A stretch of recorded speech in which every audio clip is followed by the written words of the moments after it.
রবীন্দ্রনাথ ঠাকুর মোট 14টি উপন্যাস রচনা করেছিলেন।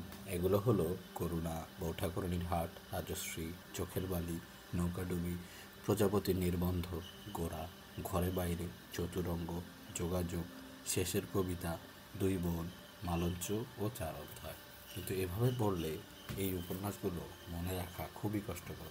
এজন্য আমরা দুইটি ছোট লাইনের মাধ্যমে এই 14টার মধ্যে 12টি উপন্যাস আয়ত্ত করার চেষ্টা করব। চলুন লাইন দুটি দেখে আসি। এখানে প্রথম লাইনটি হলো, গোরা শেষের কবিতার 4 অধ্যায় লিখতে গিয়ে চতুরঙ্গের চোখের বালিতে পরিণত হলো। এখানে উপন্যাসগুলো হচ্ছে গোরা, শেষের কবিতা, 4 অধ্যায়, চতুরঙ্গ, চোখের বালি।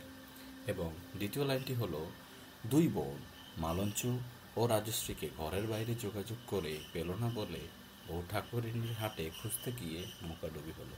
এখানের উপন্যাসগুলো হচ্ছে দুই বোন, মালঞ্চ, রাজশ্রী, ঘরের বাইরে, যোগাযোগ, বউ ঠাকুরানীর হাট এবং নৌকাডুবি। এভাবে আমরা খুব সহজেই 12টি উপন্যাস আয়ত্ত করতে পারি।